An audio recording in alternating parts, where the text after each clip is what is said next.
Hai, nama aku Maria Gracia. Kali ini aku pengen ngebahas tentang human trafficking. Kebetulan juga kemarin tanggal 30 Juli itu adalah World Day Against Human Trafficking in Persons. Nah, human trafficking ini adalah salah satu isu sosial yang belum bisa terselesaikan karena complicated dan banyak banget pihak-pihak yang terlibat di dalamnya. Human trafficking atau yang biasa kita kenal dengan perdagangan manusia merupakan sebuah kejahatan kriminal yang merenggut hak hidup manusia dan juga merendahkan martabat manusia. Nah, sebenarnya apa sih definisi dari human trafficking itu sendiri? Nah, saat ini pengertian dari human trafficking yang banyak diterima di berbagai macam negara itu berdasarkan Palermo Protocols, yang mana didefinisikan sebagai the recruitment, transportation, transfer, harboring, or receipt of persons by means of the threat or use of force or other forms of coercion, of abduction, of fraud, of deception, of the abuse of power, or of a position of vulnerability, or of the giving or receiving of payments or benefits to achieve the consent of a person having control over another person for the purpose of exploitation.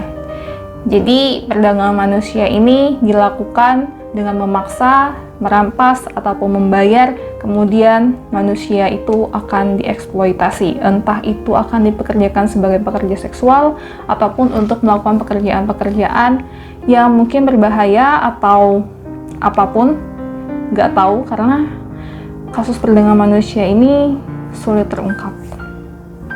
Umumnya perdagangan manusia ini dialami oleh mereka yang berada di bawah garis kemiskinan. Para gadis muda yang diiming-imingi hidupnya akan lebih baik di kota. Kemudian mereka meninggalkan desa dengan harapan mereka bekerja di kota bisa membantu perekonomian dan kehidupan keluarganya di desa.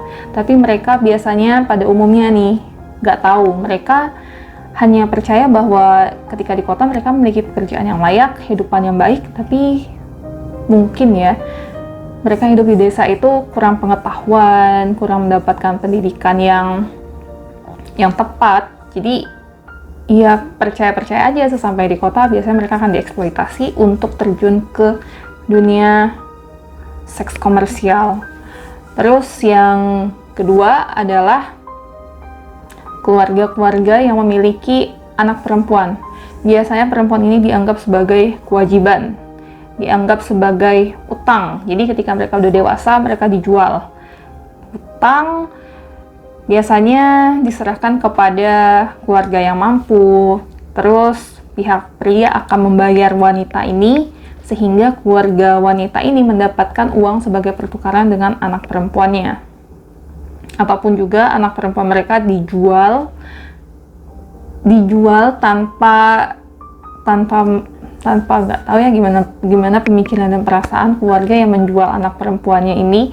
Apakah karena kepepet dan karena menganggap anak perempuan itu nggak ada gunanya, jadi ya udah dijual aja, nggak ada gunanya, ngapain disimpan, dijual dapat duit, mengurangi kesusahan keluarga bisa makan, dan anak perempuannya dijual. Dan yang ketiga adalah pihak-pihak yang diculik, yang menjadi kasus missing people dan nggak tahu dan keluarganya ya tentu nggak tahu harus mencari kemana, karena kasus orang hilang ini sangat sulit dicari, sangat sulit ditemukan, sangat sulit terungkap. Nah, para wanita yang dieksploitasi ini sebagian dipaksa untuk melakukan pekerjaan seks komersial, dan sebagiannya lagi diiming-imingi, dibayar dengan harapan bahwa akan menikah dengan pria kaya, pria mapan. Ternyata kenyataannya adalah mereka itu menikah dengan pria yang ternyata hidupnya susah. Jadi menikah dengan pria yang hidupnya susah, terus di rumah disiksa, kalau gak mau berhubungan badan disiksa, bahkan banyak kita tahu bahwa kasus-kasus human trafficking berakhir dengan pembunuhan.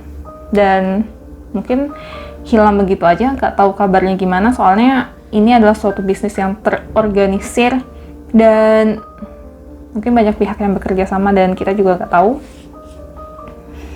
Nah, tapi kalau untuk para pria yang dieksploitasi, mereka sebagian besar dimanfaatkan, diperdayagunakan untuk melakukan pekerjaan-pekerjaan berat, pekerjaan-pekerjaan kasar. Mungkin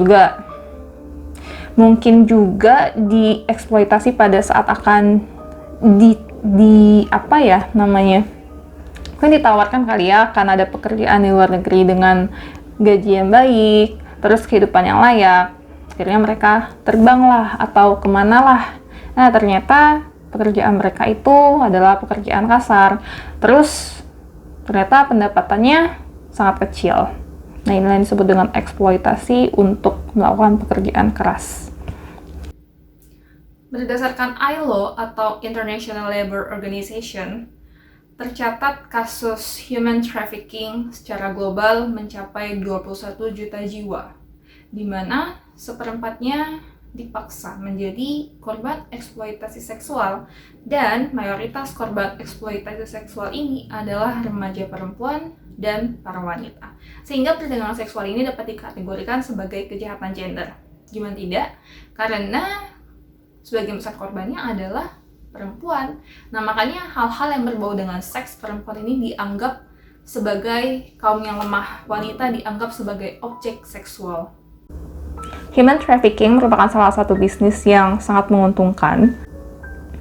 Bahkan human trafficking merupakan the fastest growing illegal global business and the second largest criminal industry in the world.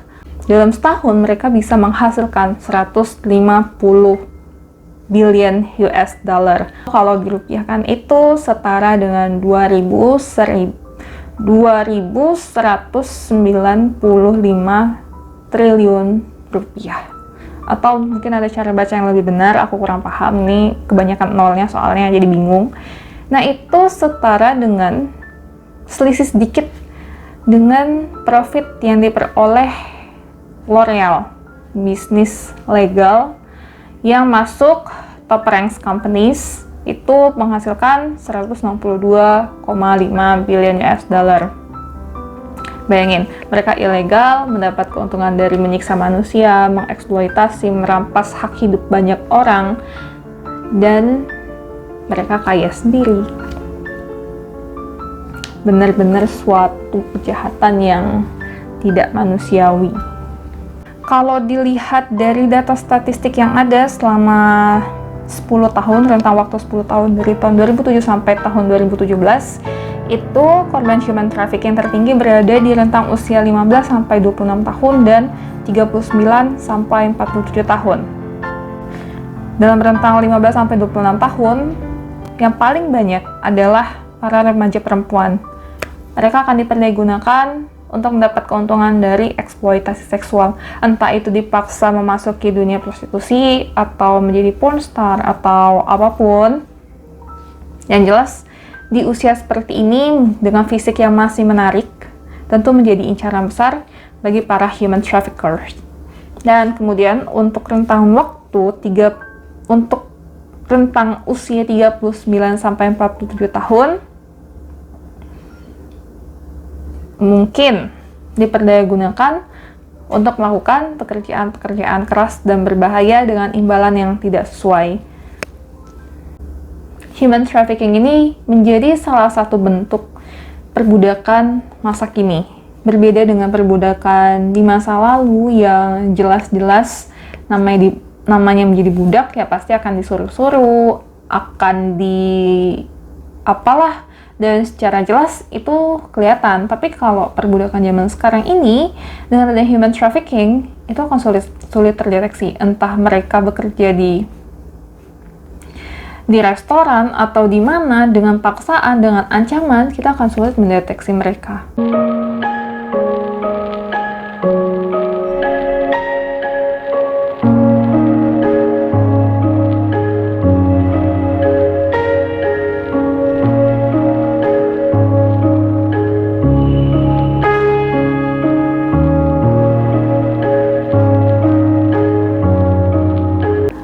Nah guys, masih banyak banget hal tentang human trafficking yang aku nggak bisa bahas di sini semua karena mungkin akan terlalu panjang.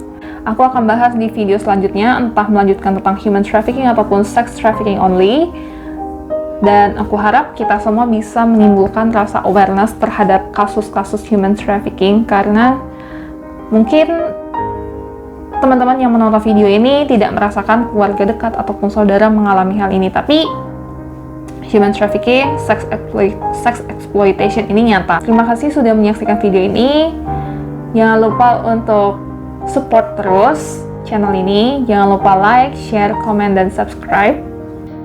Kalau teman-teman ada ide apa, silahkan komen di bawah ini. Dan juga saya bukan ahli di bidangnya dalam hal ini, jadi mungkin ada salah kata atau salah definisi, salah pengertian, ataupun salah menggunakan kosakata, harap dimaklumi. Dan jika ingin ada koreksi, silahkan komen di bawah.